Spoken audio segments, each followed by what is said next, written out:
I just hate those long wait times in the ER, don't you, OMD? I absolutely do. I had to. So for everyone who does know, I've been having troubles with my right knee, and I've had to make yet another visit to the ER last night because it was just getting out of control again. Yep. That Um, had to make for a long night after the Raw Patrol and then getting over there. yeah, because I thought I could just sleep it off at first, but I'm like, no, this pain is overtaking my want to sleep. So around 4:30 in the morning, I call the ambulance to come and pick me up. They get me there pretty much immediately, get me onto a bed, check my knee out, and send me with a new prescription to get my knee fixed. A prescription that is actually working, by the way. That is always the biggest thing, my friend. Yeah. But what really surprised me was just how fast I was actually in there. I was in at 4:30, out at 5:30, home by 6. Wow. Completely surprised, because usually even if you go in that late in the night, you're still there till about, at our hospital, you're usually still there till about 5 p.m. the next day. Right? But I was shocked. Have you ever had that short of a wait for the ER, even at our old hospital? Because our old hospital was pretty bad for that too. I really don't remember. I think the last time I was at our hospital, I went in at like 2:30 in the afternoon, and it was probably 10:30 at night by the time I got out. So I just try and avoid it at all costs and just lay myself up and rest. That's why I bring this. For those who are listening, I've got a backpack. It is filled with snacks. It's got one of my books in there. I usually bring my phone and my headphones, so I got some music. I bring entertainment with me. Yes. You have to on this kind of thing. Yep. Yeah, we got Mr. Beast real. I don't think you're the real Mr. Beast. Nice try saying yo. Well, good afternoon, Mr. Beast Real. How did you find us? Thank you for joining us. We do appreciate the view. We appreciate you engaging us. Yep. But what do you say we get on to the news stories of the day?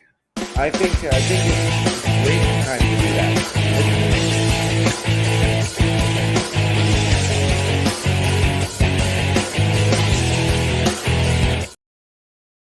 I hit the wrong one, but it's this is the right one right here.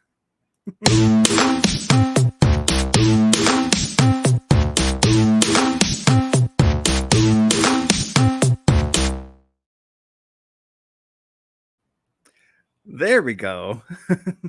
OMD, do you got the tunes playing in your ears now?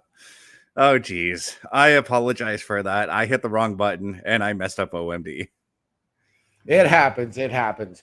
But what do you say? I think in the immortal words of Sting, it's showtime, folks. I thought you were going to go Sting the singer just because I was playing music just now for whatever reason. Which, by the way, another thing before we get into the stories, as a child, I used to get confused at that. Because they'd be like, coming up next is Sting. And then I'd be like, wait a minute, Sting the wrestler sings? Right.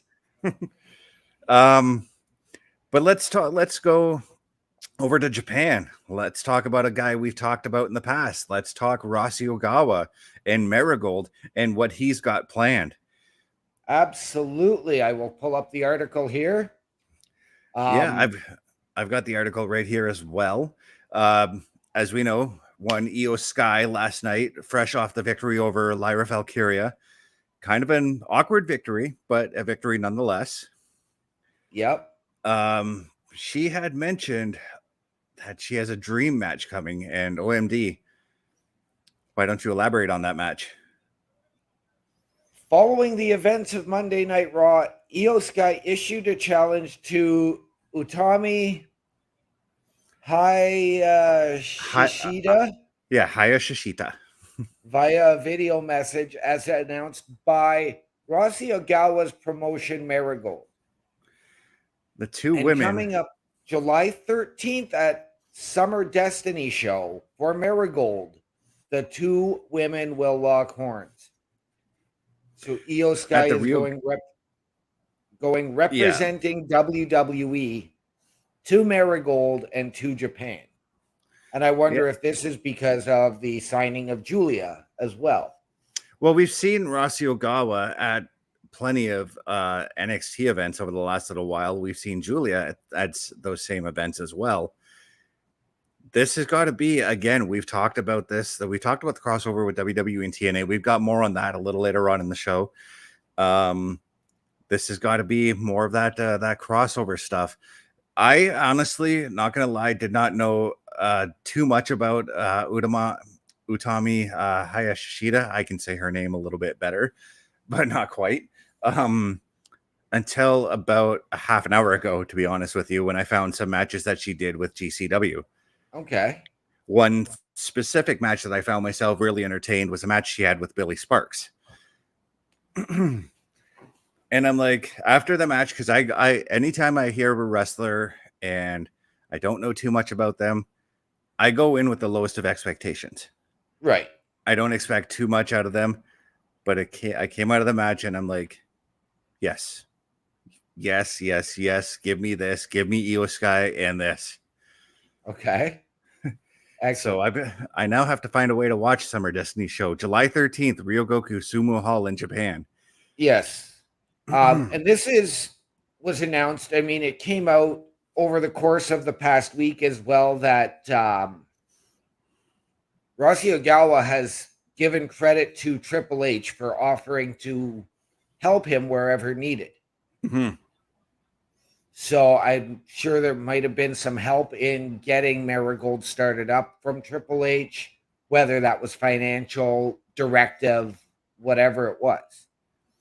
I think it's I think it's a talent exchange program that they're working on, you know? Right. Because we saw the roster for Marigold some time ago. It's not a giant roster, so Rossi Ogawa right now is going to all other promotions with the exception of Stardom, because that's how Marigold started, was kind of a sour relationship with Stardom that led Rossi Ogawa to leave. Right. So he's going to his connections to see if he can borrow their stars and maybe lend some of his stars in return, you know? Absolutely. Absolutely. So this is huge. I mean, it's not the first time we've seen WWE lend talent to Japan, as we saw it a year ago. Might have been this year, but I believe it was a year and a half ago now, when they allowed Shinsuke to go to Japan for Antonio Inoki, or no, not Antonio Inoki, but Great Muta's farewell tour.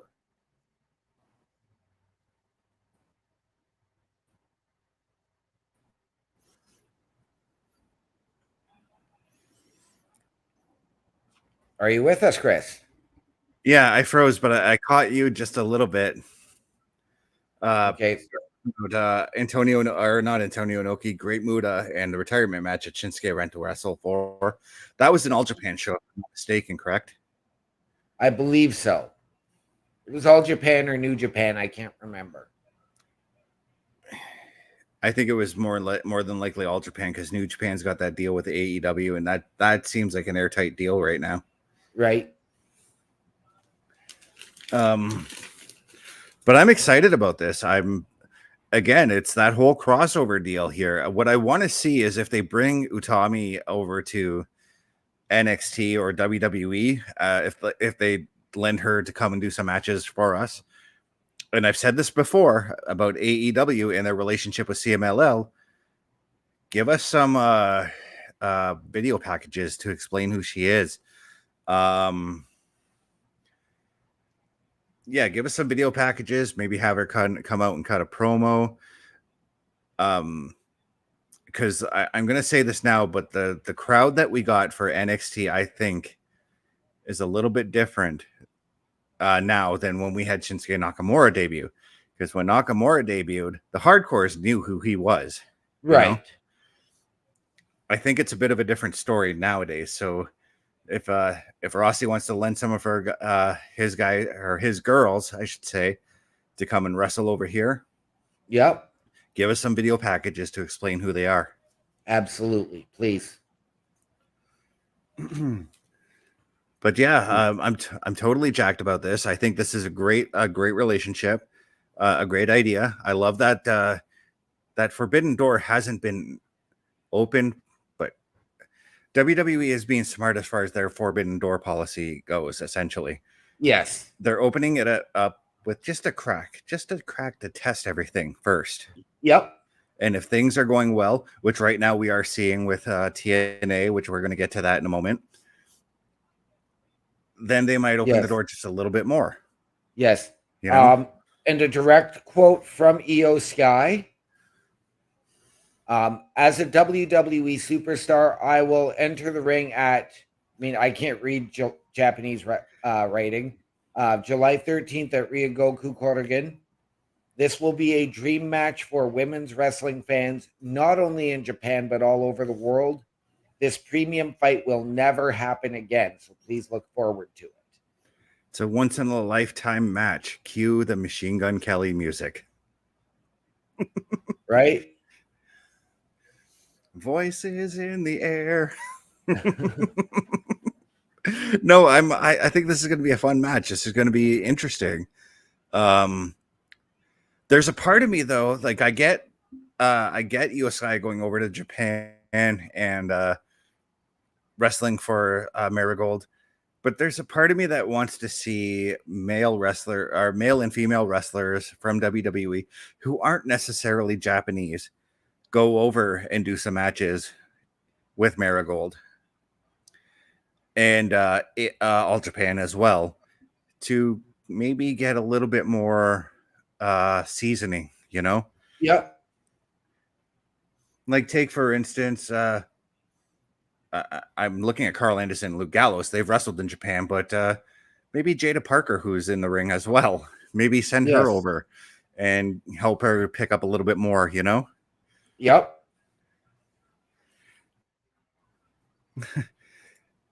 Hey, it's not the bot, Chris Parrish. How is it going? He says, I am not a bot. Can you prove you're not a bot?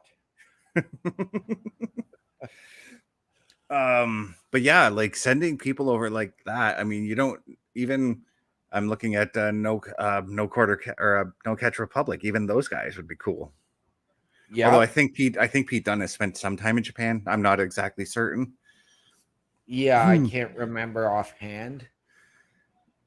But I'm excited about this whole possibility again with Japan, TNA, this whole crossover thing. This is something that like 5-6 years ago, if I came to you and said this was going to happen, we would have been like, not in this fucking lifetime. Right? It would have been like, yes, it was all fantasy booking at that point, and now we're starting to see some of this fantasy booking come to fruition.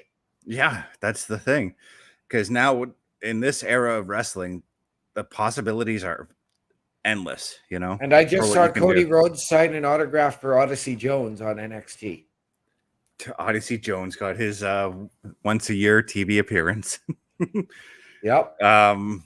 But what do you say we move on? We're going to move on, and we're going to, let's talk about another wrestler who has spent some time in Japan and is now going to be spending some time in the ER. Oh, since I was there this morning, why not? Exactly. And that gentleman's name is Dax Harwood of FTR. Yeah, I didn't get to read the entire article, but would you elaborate on what's going on here? Absolutely. He is going on an indefinite hiatus due to a career-threatening injury. Really, it became noticeable for him last week on Collision, where he and his tag team partner wrestled Claudio Castagnoli and Wheeler Yuta to a time limit draw. He had previously suffered from lower back issues, but thought he could tough it out. Last night, this came out. He posted a video in which he apologized to AEW CEO Tony Khan, the front staff, and the company's medical team for not speaking up regarding his physical condition. He should have been upfront. He should have been truthful. But this has been bugging him for a couple of months, and he thought he could tough it out. He suffered a hematoma against the Young Bucks at Dynasty earlier this year, and disclosed that the hematoma had swelled up alarmingly after this match last Saturday. He went to AEW's Dr. Sampson and was told, "You're off the road. Rest it up. If you don't, it could get worse, and it could lead to possible retirement."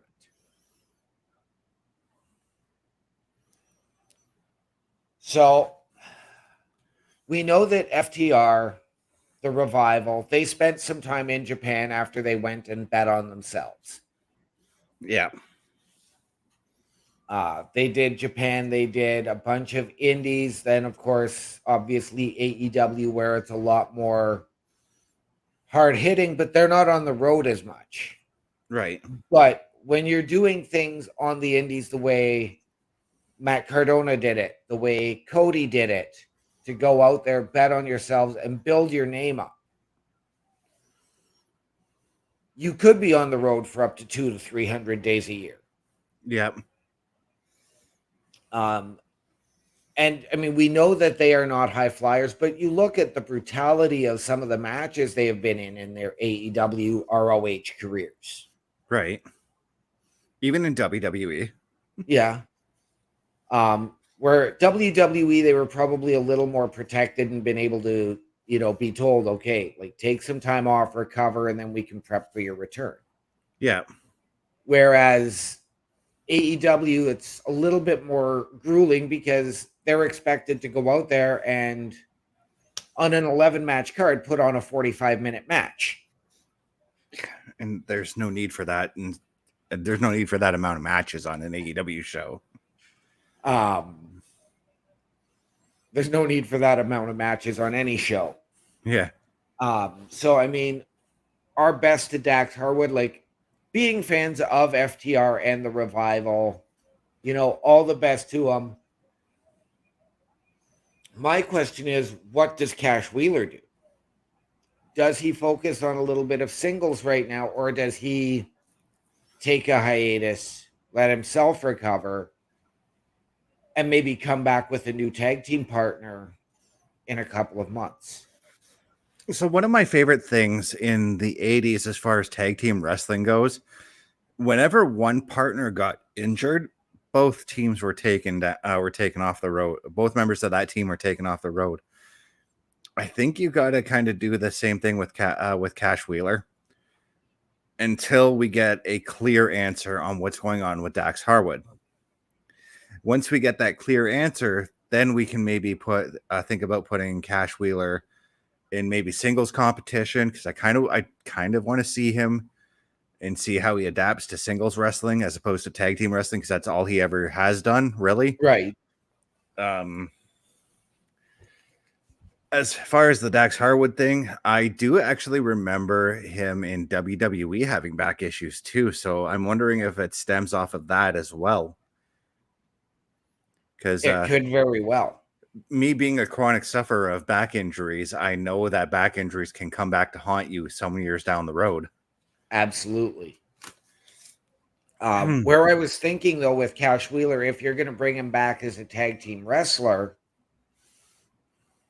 there's one man that I could see him doing it with. It's a man that he worked with on his road to returning to the ring. Another man who is out with a broken leg badly, and that would be one Adam Copeland. Yeah, I think I wouldn't be too opposed to that, because again, we always talk about the teacher and the student, right? And I know that Cash Wheeler has stated in the past that he learned a lot off of doing stuff with Adam Copeland. So I don't think I'd be too opposed to that either. But I still want to see him in that. I just want to see him do some singles matches, see how he does. on that singles road. I would almost be interested to put him into that TNT title tournament. Yeah. Because here, get him into the ladder match. Because here's a storyline that I thought about just off the top of my head right here. Let's say we put Cash Wheeler into a singles action. Dax Harwood suddenly becomes clear to go again. Cash Wheeler has a fantastic run as a singles competitor. And then Dax Harwood, who I have a hard time saying that name because honestly, it sounds like a name that should be for a Triple X title. Just going to put that out there. But no, come on. Now we all know we want the team of Dax Harwood and Sexton Hardcastle. But I was going to go with the route of, in my brain, I was thinking of the route that the tag team Strike Force went. If you remember how that breakup happened, Tito Santana got hurt.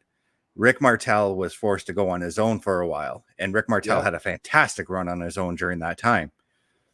Now, when Tito came back, Tito decided, hey, I want to come back. I want to be a tag team with you. WrestleMania 5, they broke up. Right. Because of Tito accidentally slugging Rick Martel. Yep. I kind of want to see that angle come back because I don't think that angle has been done in a long, long time. Right. And it wouldn't be, I think it'd be interesting to see that happen. And I'm talking like maybe 2 years down the road, this happening. Right. Right. Yeah. Because I mean, for right now, we don't know how long Dax is going to be out. We don't have the clarification. He could be out 6 months. He could be out 18 months. He could be out 6 weeks. His career could be done. Exactly. At the same time. In which case, I could see him taking on the role of a mentor or a manager. A backstage producer wouldn't be a bad idea for him because he does know tag team wrestling. And if you need a producer that can do specifically tag team matches, why not go to him? Right. I think that's interesting to me.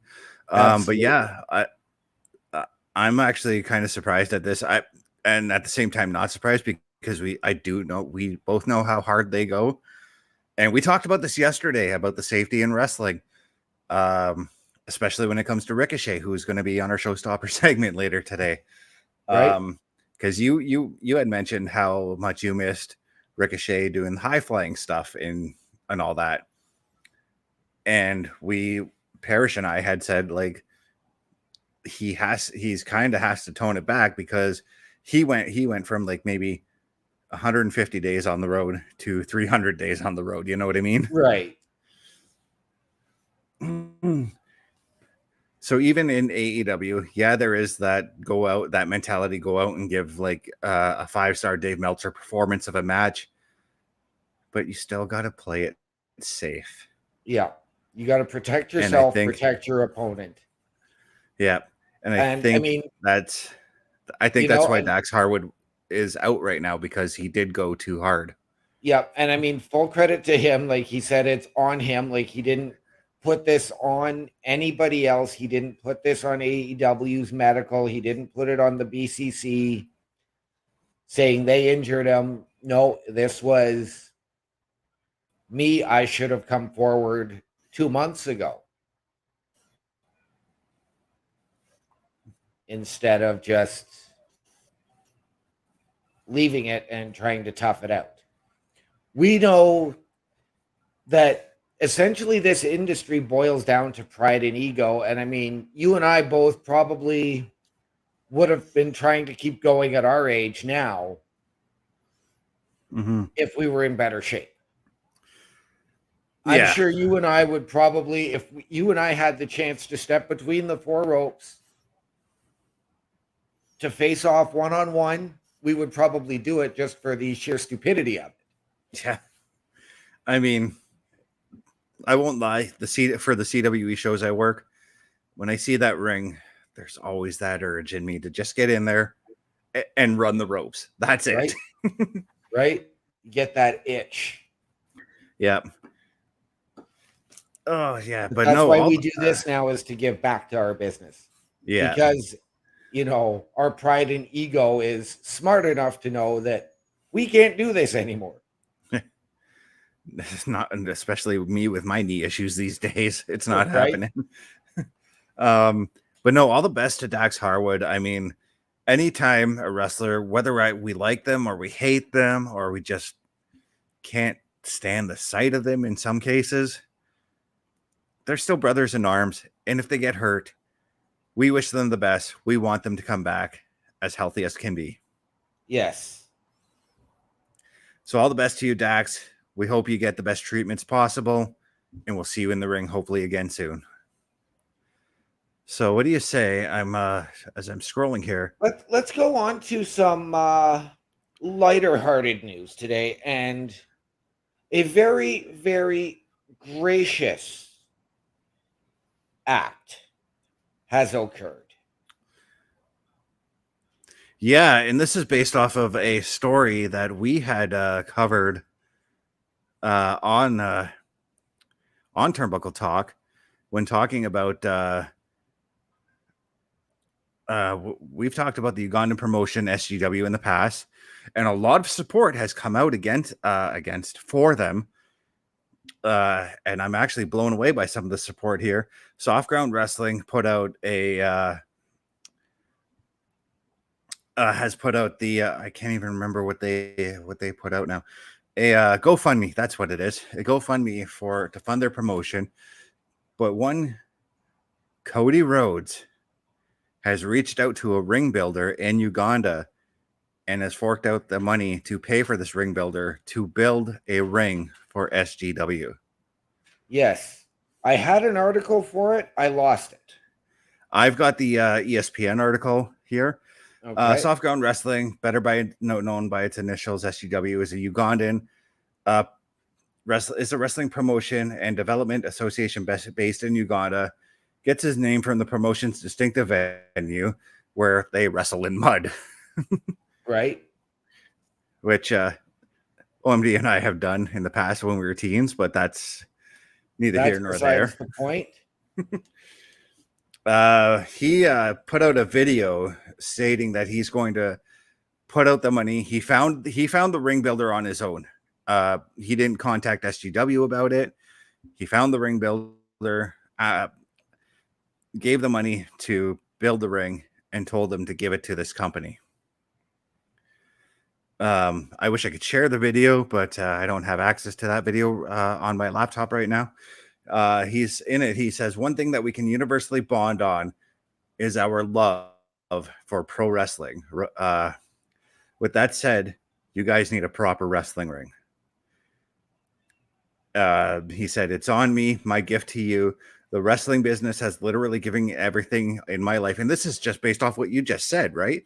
This is Cody Rhodes giving back to the business, even though he is still being given things from the business at the same time. Absolutely. This is giving back. Cody Rhodes has been a huge philanthropist and very fan-oriented.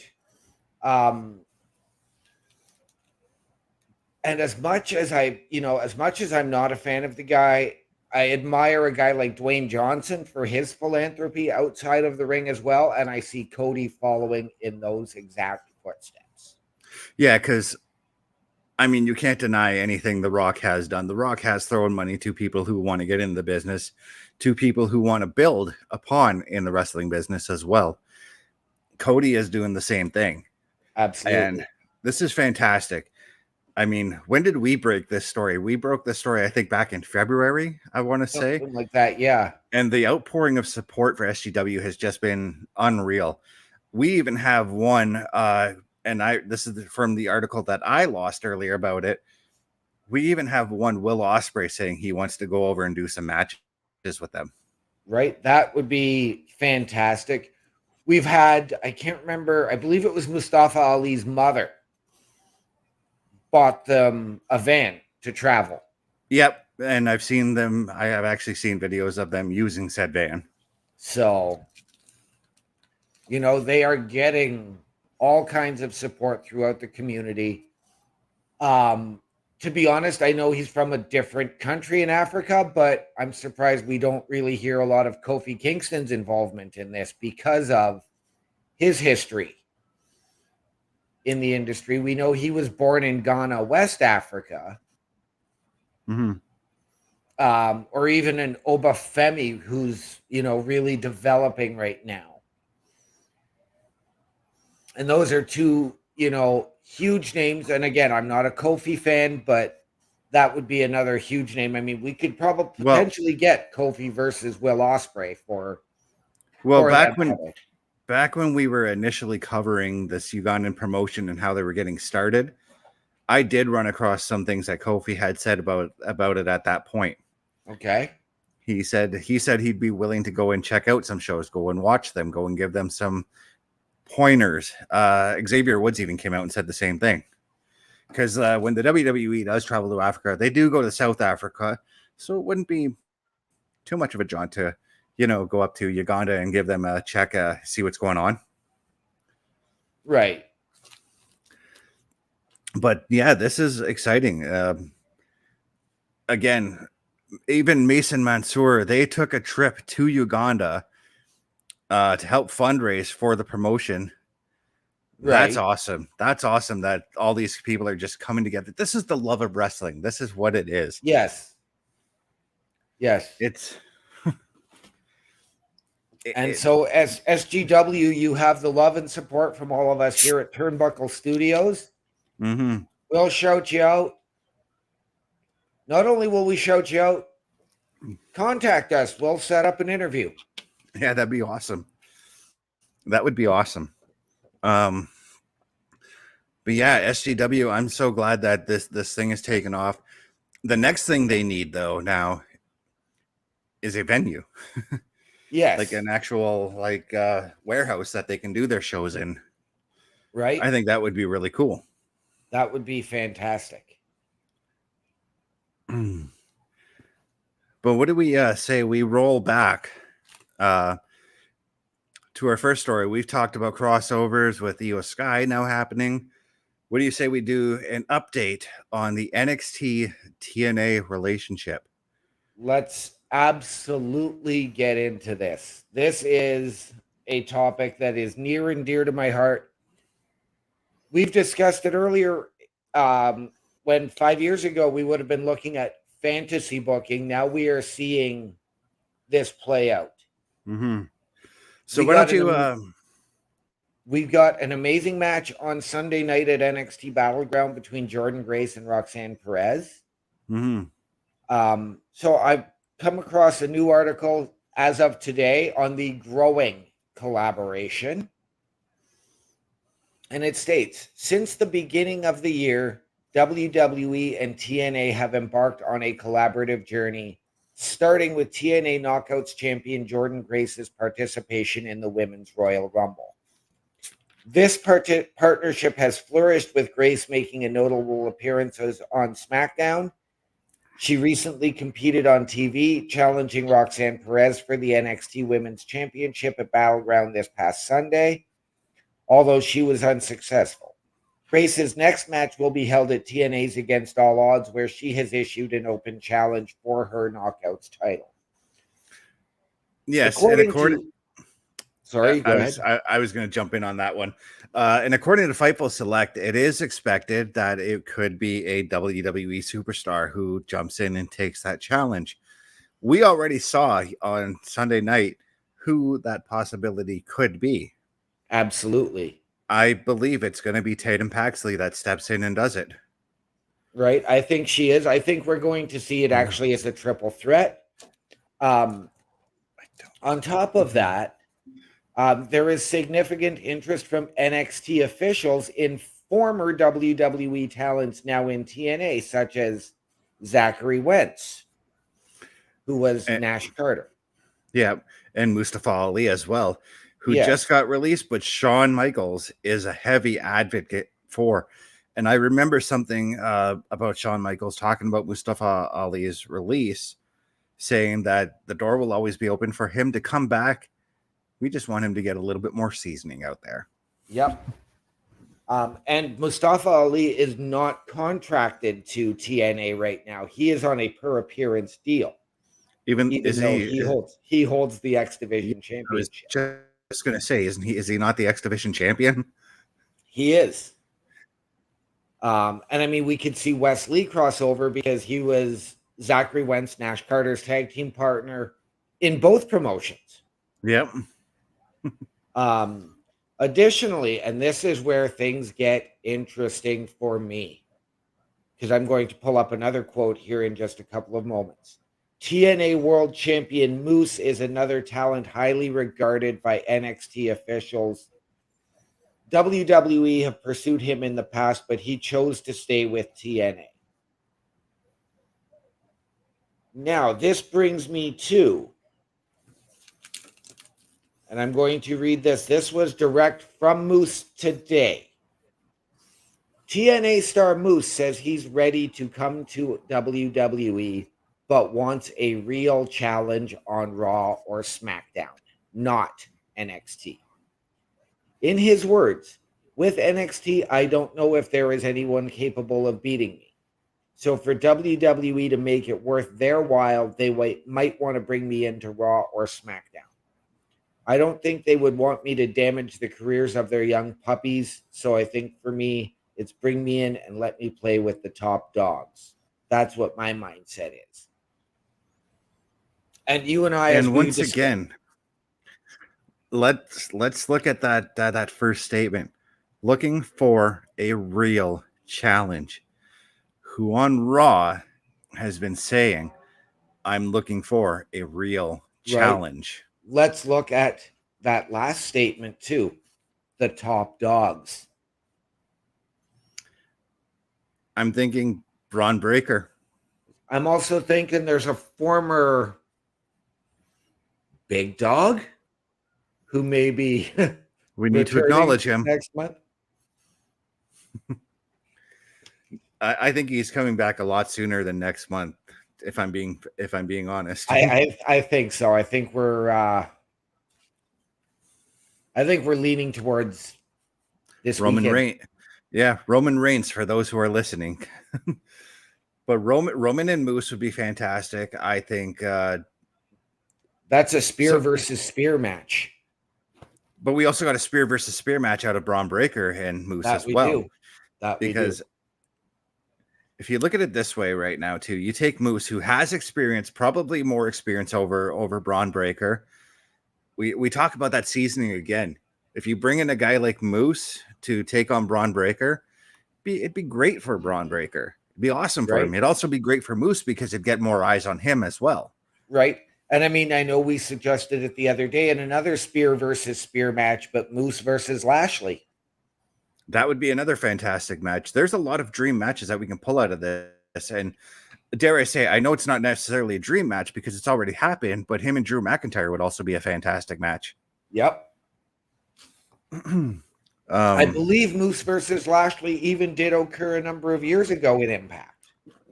Yeah, that's what I can't remember because I can't remember exactly when Moose joined TNA. Right. But I do remember the hype around him because WWE had strong interest in signing him at the time. Yes. Excuse me. And they threw everything at him to try and get him. Yes, they did. But there's a lot of just even bringing back Mustafa Ali on NXT would be fantastic. Right. Well, I mean, we saw Ash by Elegance, the former Dana Brooke, make an appearance at Battleground. I know you and Parrish weren't overly excited about it. Yeah. It was a minor part.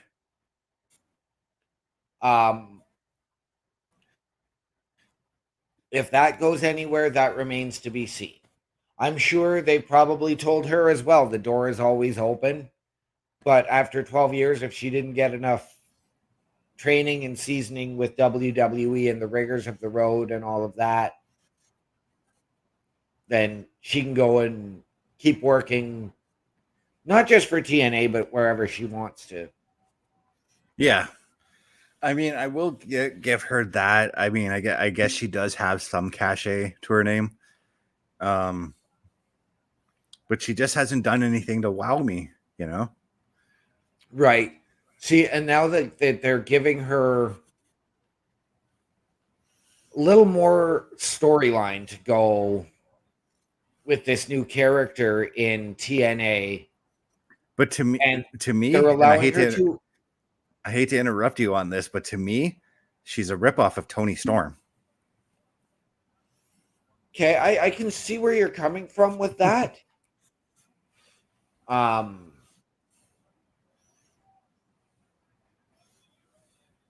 But they're giving her a little more opportunity to develop this character than they really did, than she was ever really given with Dana Brooke. Mm-hmm. I will they've give allowed her her to go out with Zaya Mm-hmm. Brookside, who's able to put on a fantastic match with her. And they're allowing her to get, even though she's starting to come into that Liv Morgan, Becky Lynch type thing where she wants the extra violence and the hardcore type stuff, the hard hitting matches. You know, I think that's helping in her growth. I'm sorry. I don't know if you've got NXT on, but Wendy Chu just made her return. I've got it right now.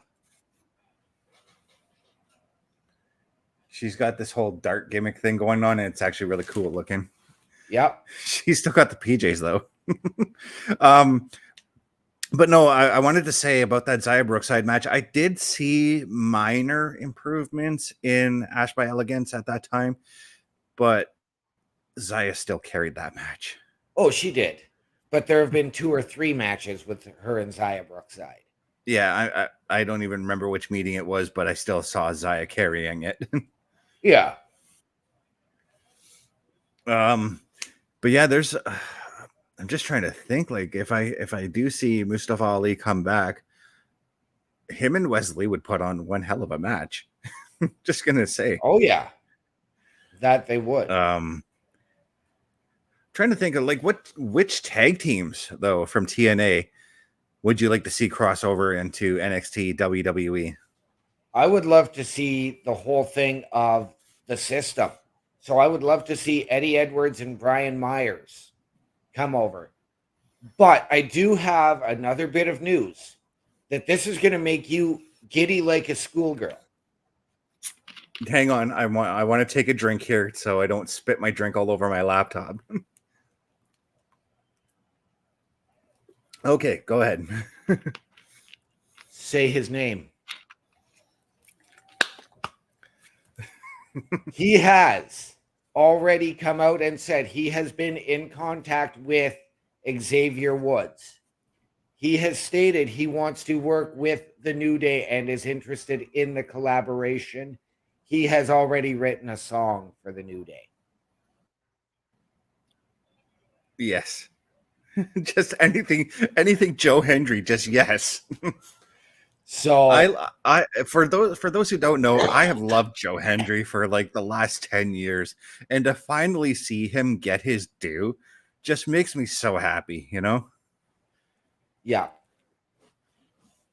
No, Joe Hendry is fantastic, and I think the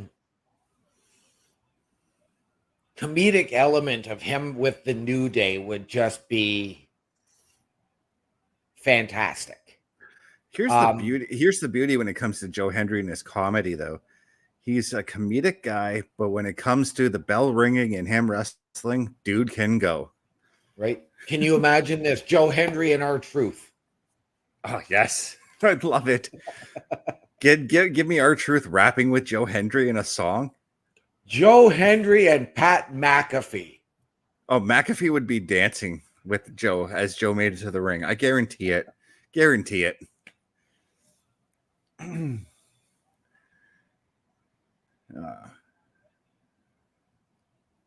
So we've got countless names on both sides that have expressed interest. And I think there are. So is this based off of like the positive experience that Jordynne Grace has had? Because she's come out several times and said that she's had a great experience with that. NXT and the WWE, you know?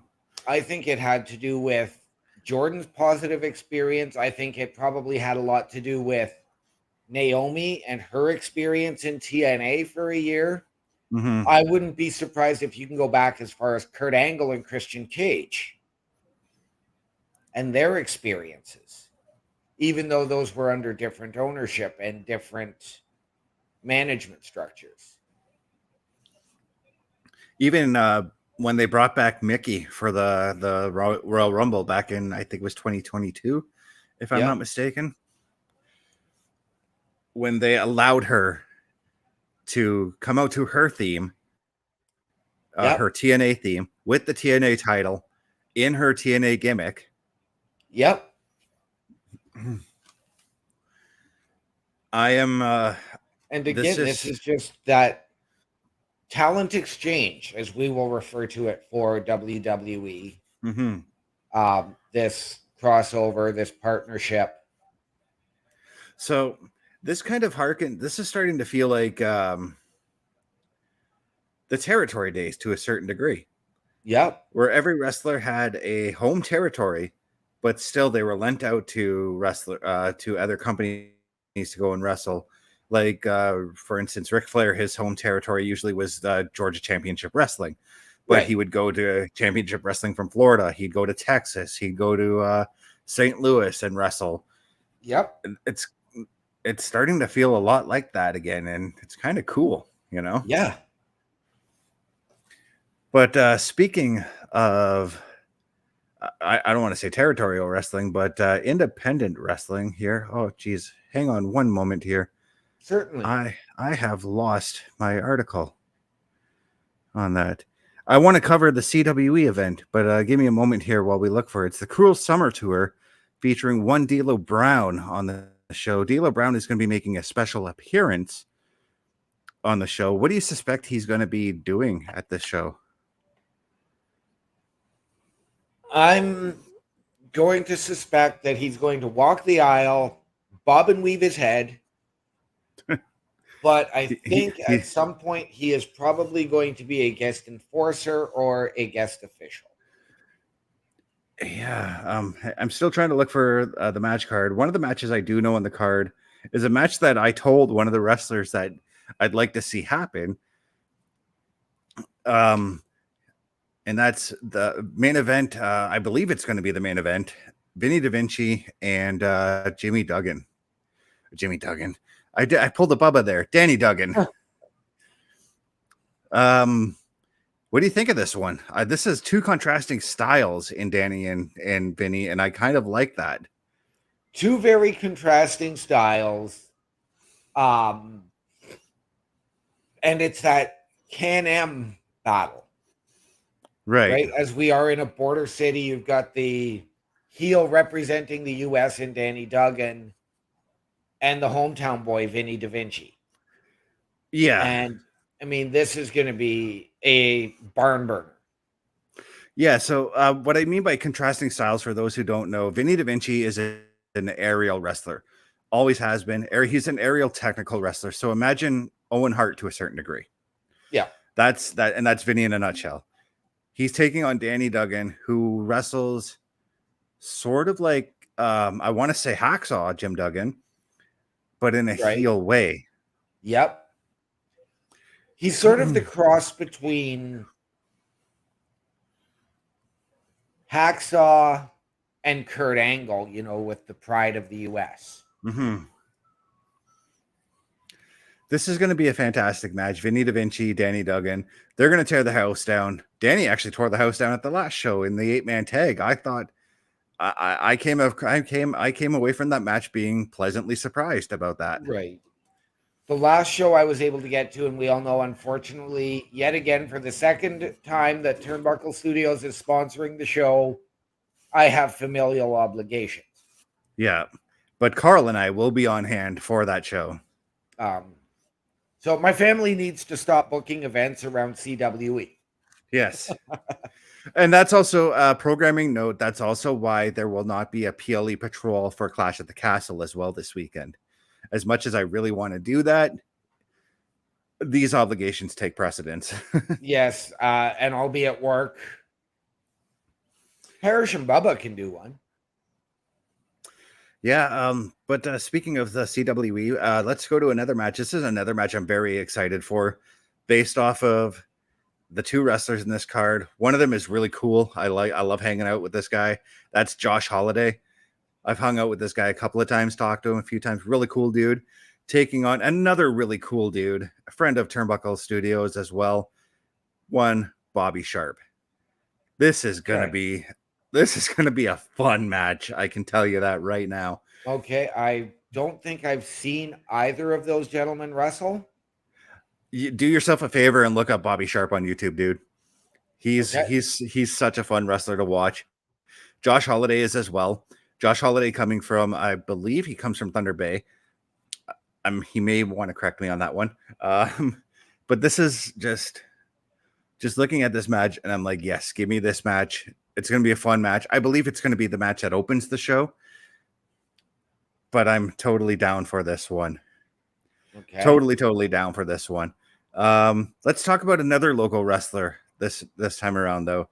Another local wrestler that's on the opposite spectrum of Vinny, and in that he's not very well liked. And this also happens to be Vinny's brother, Diego Da Vinci, alongside Sergeant Commando, takes on Samson.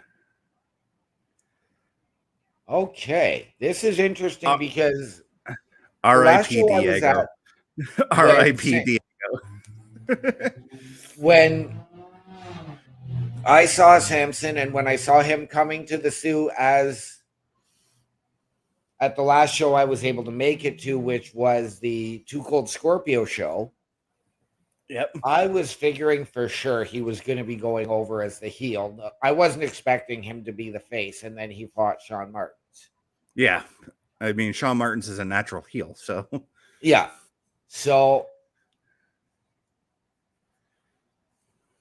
I'm hoping that, they're able to give this match a little bit of time and not, a 5-6 minute squash. I mean, we go way back with both Diego and Vinny, so we go, yeah, about 20 years for me at least. Yeah, I can go back at least that far. But I just gotta say, Samson's going over. I'm already predicting that because we both saw Samson is a big, powerful dude. Yes. And then the last match we saw him in the Sioux, he took it to Sean Martins. Sean Martins could not figure out a way to overcome Samson and had to resort to dirty tactics, ending the match in a disqualification off of a low blow.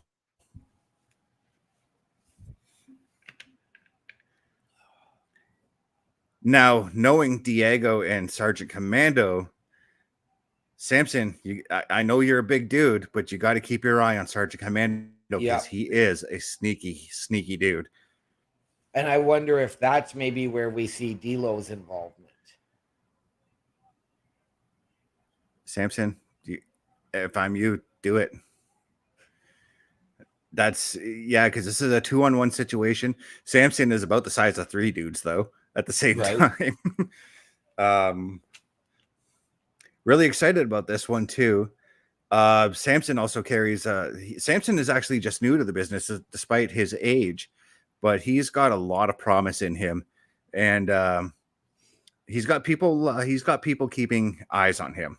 I'll just put it at that. Let's move to another one. To another guy who's a close friend of mine, taking on another experienced wrestler. And this is a great match for him, even though he's been in the business for... Matt Powers, you're going to have to correct me on this one, but closer to 10 years, I think he's been around. But Matt Powers is taking on Bobby Collins. And I know Bobby Collins has got a number of years under his belt in this one.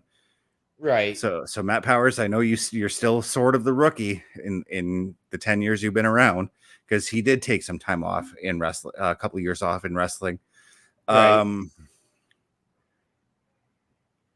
Just listen. Just listen. That's all I got to say with this one.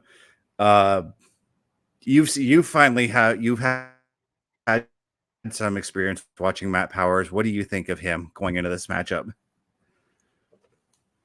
I've only ever seen Matt Powers wrestle once. And that was in that 6-man tag at the Too Cold Scorpio show. My view, because of where I was seated, was very much obstructed by Matt Powers' team. Didn't he have another match that night, though? No. He had the 6-man tag. I thought he had 2 matches that night. No, but sorry, I cut out, so I kind of missed a little bit about what you said on Powers and how you feel about him right now. I've only ever seen him wrestle once. Mm-hmm. And I've never had any interaction with him. I know that he started training with Vinny, and then Vinny sent him off to Rip Impact School. Correction, Diego. I was actually at Matt's first training class. It was Diego. Oh. I've got this direct from Vinny. Vinny was there too. Vinny and Diego both trained. But Vinny, actually, Vinny more so, because there were times when in training, when Diego wasn't around, but Matt wanted to get in the ring and do some things, you know? Right.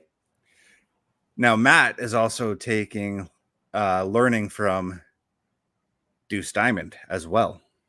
Okay. And that is one dude, as you know, if he's got something to say, you listen. Yes. Yes. But no, I'm very excited because, again, Bobby Collins, like I said, brings a lot of experience to this match. This is an exciting moment for Matt Powers. And as I said, Matt Powers, I know you're still growing in this business, so you got to take the time to listen to what these elder wrestlers are saying. Now on to the match that I am tremendously excited for, because I love the heel in this match, Sean Martins. I love this guy, man. He's just awesome as a heel. Right. He is taking on Kamikaze, and I'm jacked. I got to see this match. I want it now. I need to be sitting ringside right now watching this matchup. Okay. Again, I know Sean Martins. Yes. I know nothing about Kamikaze. Never even heard of him. So from some of the matches I saw, he's I'm calling him Canadian Ricochet. Okay. Yeah, that's how much fun it's going to be just to check this dude out live. It's going to be such a fun match, such a fun night as a whole. So if you're in the Sault Ste. Marie area, be sure to get yourself some tickets. It's at the Queen of Hearts Club down on Dennis Street. Such a fun show. I can't wait for this show to start. I can't wait for that first bell. I don't want that final bell to come, because I'm just very excited about everything that's going to happen at the show tonight. D'Lo Brown is going to be there. D'Lo Brown's going to be giving autographs, and I got to get in touch with Bubba Duke about some things about that. So, yep. But yeah, this is CWE, man. Totally looking forward to it. Yes. Oh, geez. I wish I could be there. Like I said, I've got to stop getting family obligations on CWE shows. Yep. CWE now takes precedence, dude. But I think it is now time for the Showstopper segment. On his feet. Oh my God in heaven. And our Showstopper segment tonight is based off of our thumbnail. Where is it? There's so much stuff in here. Just our thumbnail here. Ricochet. Last night, it seemed like Ricochet was written off TV based off of that brutal attack from Braun Breaker. Let's talk about this imminent departure that he apparently put in his notice over the weekend, saying that when his contract's done, he's out. Yeah, well, where do you see him going? Ideally, I would love to say TNA as part of that talent exchange. Mm-hmm. And he could go and sign with TNA and then do the crossover and still be able to be featured on both shows. Right. You also have to wonder if this may be a little bit of a negotiating tactic. But I mean, if he's not being utilized, he's not being pushed to his full potential, or at least in his mind, then yeah, go out, bet on yourself like you did to get to the WWE. You can go sign a 1-year deal elsewhere and then make a return.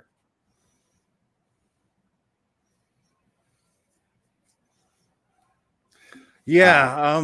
I mean, one of the things that's been talked about is him possibly going to AEW, as it's been put out already that Will Ospreay would like to work him. Yep. Now that they're both seasoned veterans, as opposed to the first time they competed. Right. There's a number of intriguing matchups for him in AEW. Because I could see Ricochet versus the House of Black. That's even if the House of Black is still going to be around. Right. I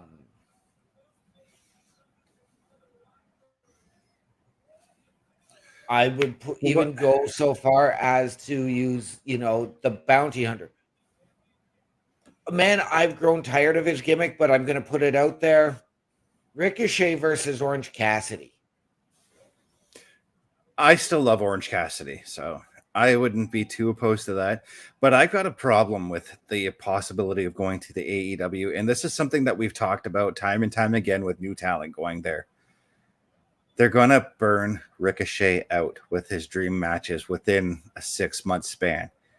I feel like they already have done that with Will Ospreay, and now they're just tacking on like, hey, this is your next match. This is a dream feud.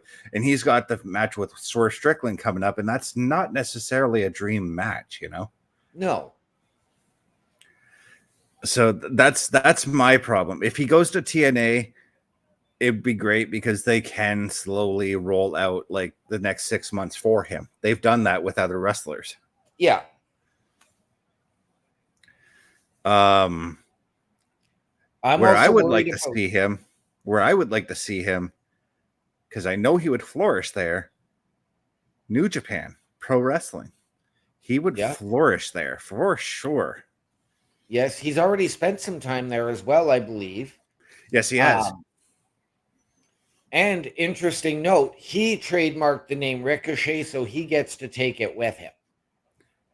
I don't know if he does, though, because maybe he will, because he'll probably be known more as Ricochet than Prince Puma. Well, he's trademarked the Ricochet name, so he owns it. So he can bring it with him. Okay, then yeah, okay. Because I'm trying to think now, like, yeah, he's been under the Ricochet name for what, close to 10 years now? Yep. So yeah, I think that's not a bad idea for him to carry the Ricochet name as opposed to Prince Puma, because we as the hardcores know him as Prince Puma. Yeah. Prior to WWE.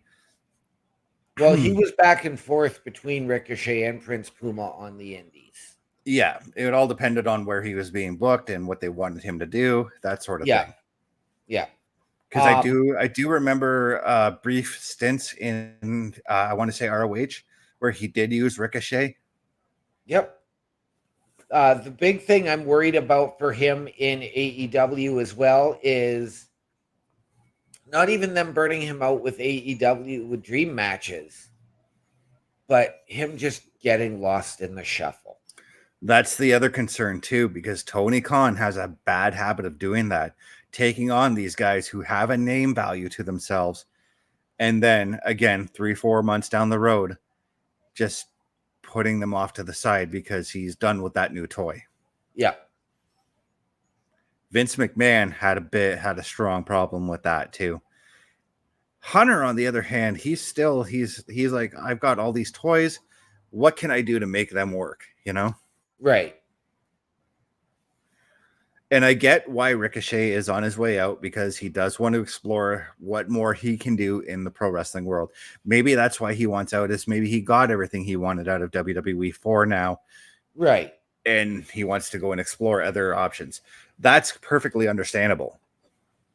Yeah, absolutely. And I know there has been a lot of concern from the Smarks over Samantha Irvin and her potentially following him out the door. She just signed a 3-year deal, and she is extremely happy there.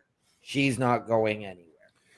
And let's put this out there right now. There are a number of couples in the wrestling business who work at multiple different promotions.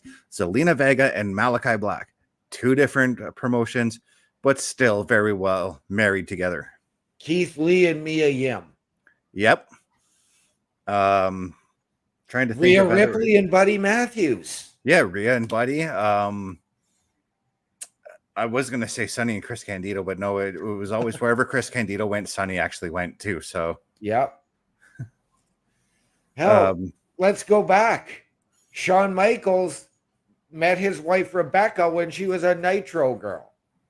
I can almost guarantee you, though, that they met because, I mean, Kevin Nash and Scott Hall, 2 of HBK's best friends, working in the same company, you know? Yeah. But yeah, they were, I believe they were together when Shawn had retired, but he was still, I think he was doing the commissioner gimmick in WWE at the time. And right. She was still working as she was working as a Nitro girl at that time, if I'm not mistaken. I'm a little unclear on that situation, but yeah, this has been known to happen where everybody suspects. Just even right now, what's going on with Becky Lynch and Seth Rollins. Becky Lynch is looking to take time off. She's looking to become a mom. She's got her book. She's got her book deal. She wants to be a mom a little bit, take some time off and recuperate. Everybody seems to think that Seth is on that way as well. But no, Seth had just re-signed. He's going to be out because he has to have surgery on his knee as well. Yes. Seth signed a new minimum 5-year deal. Becky is taking extended time off. She's not worried about the contract right now. She will renew when her time is ready. Yeah, like I said, she's got the book deal because she's got to tour the book to advertise it and whatnot. I have the book on Spotify, actually. But yeah, this is it's not uncommon for wrestling couples to work in different companies and still have a strong relationship, you know? Not at all. Especially in this day and age where it's not hard if you use, I'm going to pull it off here. If you use this thing here called a cell phone where you can make calls and check on your wife, check on your husband at all times. In the late 90s, early 2000s, even before like cell phones were invented, yes, it was a little bit difficult to do that. Yeah. But now that we've got that kind of technology, and it's not a bad thing that we have technology for that reason, you can constantly call and keep up on your relationships while you're out on the road. Yes. Exactly. But yeah, I'm intrigued. I'm very intrigued to see where Ricochet goes. Am I disappointed to see him possibly going? And I'm going to use the term possibly because right now that whole notice thing, we don't know if it's a play or not, or if it's a look at maybe negotiating a new deal. Right. I'd be disappointed to see him go, but at the same time, I'm excited to see where he ends up. Right. And I mean, again, like, you know, as we discussed last night, you know, yes, I was sold on Ricochet. I always felt he was allowed to do more in NXT than he was on the main roster, as well as prior. So I'm not going to sit there and say I'm disappointed to see him go. Would I like to see him back? Would I like to see him get more opportunities rather than just the token pushes he was given? That's the selfish side of me, though. That's the selfish side of me saying that I'm disappointed to see him go, because that just means on the Raw Patrol we wouldn't get to talk about his matches, you know. So, But I'm excited to see where he goes, what he can do, and what he can do for himself. Mm-hmm. I took that. You know what? I took that approach when Drew McIntyre got released. I was disappointed that he got released, but I'm like, wait a minute. There's guys out there that are making stars for themselves. Cody Rhodes was already starting to do that at that time because Cody Rhodes got released just before Drew did.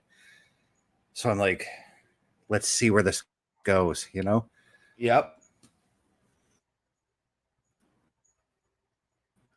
So it will be interesting. I mean, the wrestling world always gives us something to keep our eye on. Whether it's so there's that part of me that's like, okay, I want to see what Ricochet.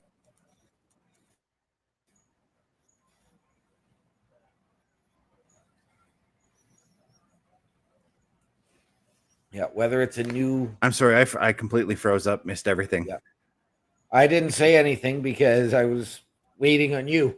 But no, whether it's a new debut, whether it's the Forbidden Door or the Talent Exchange, as we like to call it, whatever it may be,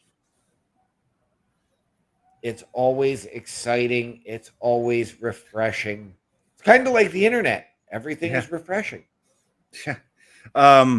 So here's my thought too about, and I'm going to go back to the AEW thing. I do get disappointed when I see WWE guys showing up there. Yes. But at the same time, in the back of my head, I'm like, what is he going to do different in AEW versus what he did in WWE? Right. I look at a guy like Big Bill. Yeah. And what he did in Impact a year and a half ago before he went to AEW was amazing. Yeah. He was able to distance himself from his past.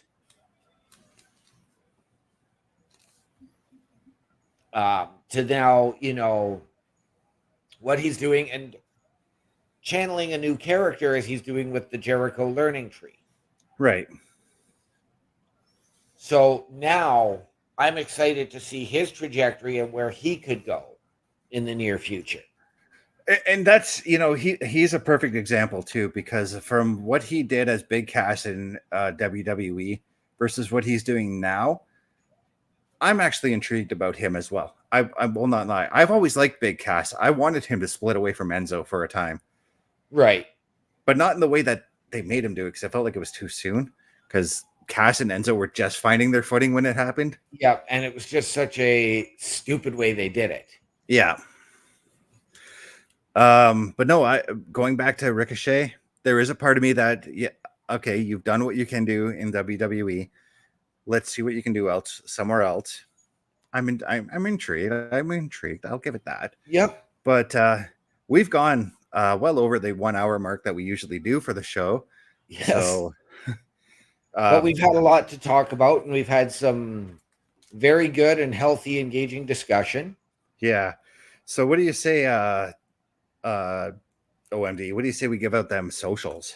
I think that people really, really want to know where they can find me, and they can find me on Facebook, Daniel Riiicochettt, HRYCYK, on Snapchat, One Man Dynamic, capitals on OM and D, on Twitch at OMD17, and Discord at OMD6370. Visually, you can catch me right here every Monday night at 7 p.m. with the Raw Preview Review Show on the Boar's Nest. Tuesday nights, followed immediately by the Raw Patrol at 8 o'clock with Chris Best, Carl Carafel, Bubba Duke, Chris Parrish. Tuesdays right here at 8:05 until we're done talking with Chris Best and Carl Carafel on Turnbuckle Talk. Tomorrow night, join myself and Chris Best on the Boar's Nest for the PlayStation Showcase. Thursday night, catch Bubba Duke and myself on the Boar's Nest. And Friday night, catch Chris Best and I right back here with another rousing edition of the SmackDown Security Detail. All right, so I'm gonna because you did mention the Boar's Nest. What do you say you give out that channel as well, so that everybody can know where to find that? I can absolutely do that, and you can find us at Bubba OMD on YouTube or on Twitch at the Boar's Nest with Bubba Duke. All right, so now where you can find me at youtube.com at CBRS Entertainment, twitch.tv CBRS_entertainment, threads.net at CBestFilms83, facebook.com Chris.best83, tiktok.com CBRS.entertainment. You can find me at all the shows that OMD had mentioned as well. Friday night, with the exception of the Thursday night Boar's Nest, unless you want to see me in the chat as well. Friday night, 7 p.m. Eastern, just before we go live for the SmackDown Security Detail, you can find my latest episode of the WWE 2K24 My Rise. And once again, as I mentioned last night on a programming note, Saturday Night Gaming will not be live this weekend. It will be a pre-recorded show. I still have to get to recording that show, actually. But yeah, you can find me at all my channels down there and all that. And ladies and gentlemen, thank you all for coming in. What is that famous saying that Carl always has for us, OMD?